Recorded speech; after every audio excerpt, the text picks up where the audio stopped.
It's fast break time. I got bad news. I've been on the most electrifying man in sports entertainment all year, but I also have harbored a secret love for Anthony Edwards the whole time, too, and I'm ready to make that change. Ant scored 36 over the weekend. Wow.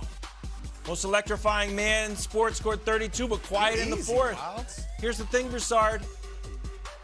Everybody on the planet thinks that Ja's better than Anthony Edwards. You know who doesn't think that? Anthony Edwards, and I think it matters. I think Anthony Edwards is done. Saying, I'm done with all this Ja talk. It's Anthony Edwards time. So I'm going to say this is must win, or Wolves are going to win this series. What say you, Broussard? Wow. Well, I agree with you on Anthony Edwards. I love him. I thought it was, and as all due respect to LaMelo Ball, I thought it was a travesty that Edwards didn't win the Rookie of the Year last year, just because Melo missed so many games, all right? But that said, Wilds, I'm going to say no, it is not a must-win, but it's close. And here's the only reason I'm saying it's not a must-win. Here's the only reason I'm saying it's not a must-win. Because Minnesota is so young. They haven't been here before. I could see them, Anthony Edwards, Cat, D'Angelo Russell, just being immature if they go up 2-0 and feeling like we got this and relaxing, and next thing you know, they're in a series. Now, Patrick Beverly is their veteran leader, but he's unsteady. He's unstable, so I don't know that he should be the voice of reason. Unstable. So that's all I'm saying. But that's a great obviously word it's close to a must-win, but I'm going to say no. But here's the thing, Nick. I picked this series. I picked Memphis in 7. I gave Minnesota a much better chance to win than most people because this is a tough matchup for Memphis. They bring the same energy, the same youth, the same athleticism that Memphis has. They played them 2-2 in the regular season, and people forgot.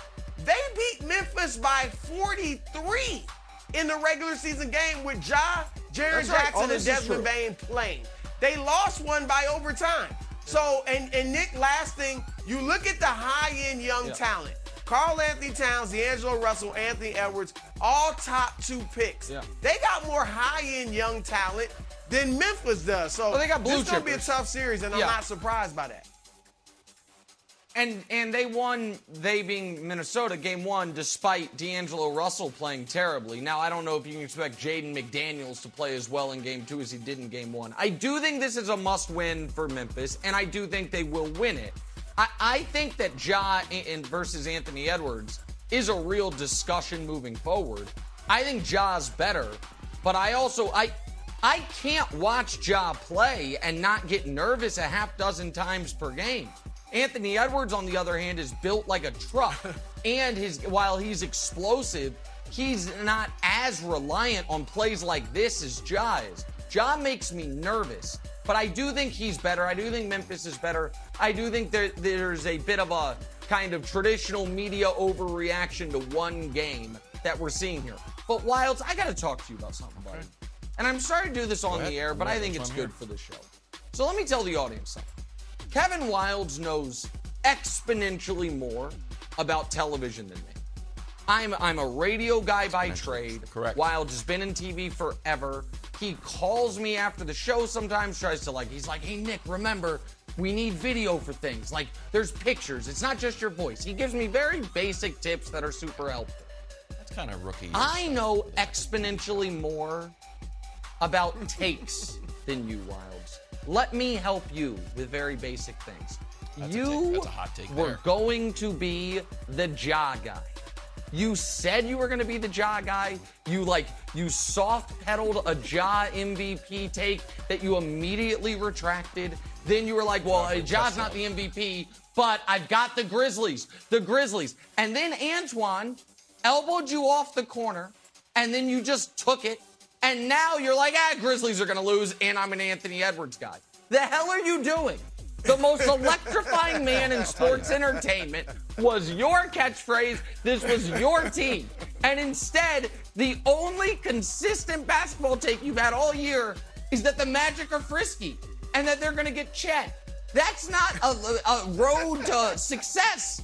in the business, buddy. You're the jaw guy, and you're abandoning him after one game. You have stuck with the Magic. That's true. Well, you have definitely you would ride or die for the Magic. Your on-air advice. You're not the one on the panel that I listen to. I listen to Broussard, facts over feelings. And though I have a feeling that John Morant and the Grizzlies were going to play well, once I saw the games, I said the fact is Anthony Edwards might be better, and Cat is way better than Steven Adams. So I switched my picks. Facts over feelings. That's what the elder statesman of the show told me. So I doff my cap to you, Broussard. True. Keep up the good work. I'm learning from you, my friend. Moving on. Sixers beat the Raptors by 15 last night. He just sunned you. Okay. Wasn't that close? Philly led by as many as 29 and beat at 31. Maxey playing fantastic. He had 23. Meanwhile, Warriors stay rolling. Steph had 34 points in 23 minutes off the bench. Brew, which 2-0 lead is more impressive, Warriors or Sixers? I'm going with the Warriors. Now, look, the Sixers, I thought this might be a close series, but hey, Scotty Barnes is hurt. And I know people say, oh, he's a rookie. Scotty Barnes is the truth. He was my vote for Rookie of the Year. Yep. Evan Mobley might get it, but it's close. But I love Barnes, but was out last night with the ankle injury. That made a difference. And James Harden is still struggling. 36% from the floor, 5 turnovers last night. So I've been more impressed by Golden State for this reason. They've reestablished themselves as a championship contender. I don't know if you guys know, but they got a new death lineup. They're calling it the 3G. Yeah. Jordan Poole has joined Clay and Steph as a bona fide, on the cusp star. He's got to do it a little bit longer, but he's averaging 29 points a game in this series. His step back, I haven't seen a step back where a guy steps back like 10 yards. His step back is ridiculous. Yeah. He is playing tremendously, and that team with those three and Wiggins and Draymond, Nick, that lineup has been unbeatable in this series. They've outscored the Nuggets by almost 30 points in 11 minutes with that group on the floor. So I'm just so impressed by what Golden State is doing and what their potential is that I'm going to say them. Well, and by the way, on Jordan Poole, shout out to the great writer Shea Serrano for coming up with something that's sitting right there in front of all of us, and none of us noticed it. The Warriors got a third Splash brother, and his last name is Poole. How did the NBA let this happen? Right. Great catch by Shea. We all should have been like, hey, careful now. But here's the reason why. Even the Warriors last night, some of the numbers I saw on Twitter, and I didn't have Dusty check these, but I trust Twitter, and Dusty, tell me if I'm wrong. They scored 70 points in 17 minutes. They said last night was the highest scoring playoff third quarter of the Kerr era. Remember the third quarters when they always were crushing people when they were winning titles. It would be close at halftime, and then the Warriors would go on that second half run. They scored 44 last night. With all that said, I actually think the Sixers have been more impressive for 3 reasons, Wilds. Reason number 1, I think the Raptors are better than the Nuggets. Now, I know the Raptors don't have the greatest passing big man ever, one of the greatest players ever, the best player in the league, but I think they're better than the Nuggets. Somehow that's the case. That's first of all. Second of all, there was real anxiety heading into this series that Philly had to win their first 2 home games because of the concern of no Tybal once they go to Toronto. And not only did they win their first 2 home games, they did it without ever having to, it was no close games. They blew them out both times. And I think it is pretty remarkable they have done this with Harden not playing well.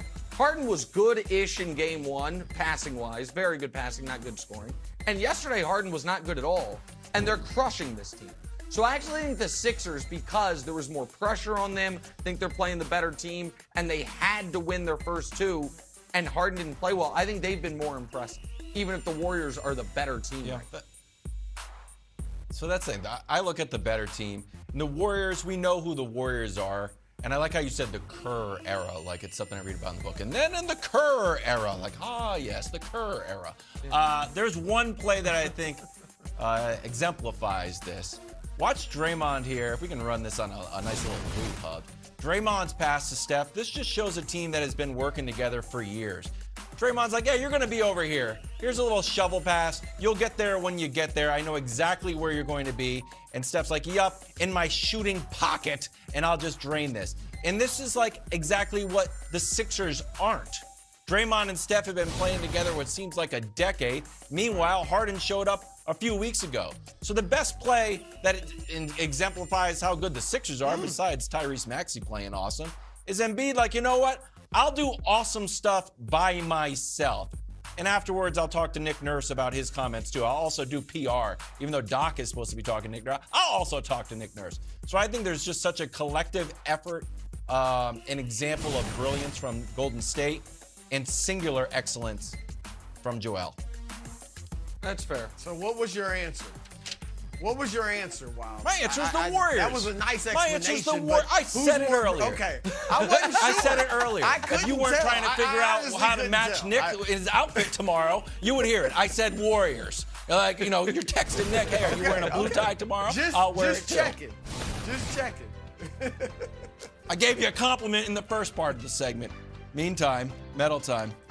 Donovan Mitchell packing his bags to go back to Utah and then to New York. 34 points and a loss to the Mavs. Nick, who did it better? All right, first of all, apologies for medals yesterday. It was the worst medals we've ever given out. I was all scatterbrained. My apologies to Anthony Edwards, Tyrese Maxey, and Chris Paul. They deserved a better medal showing than I gave them yesterday. We'll make up for it today. Bronze medal, Steph Curry. 34-4 in 22 minutes. And Steph Curry managed to be the only MVP on the court not to be ejected last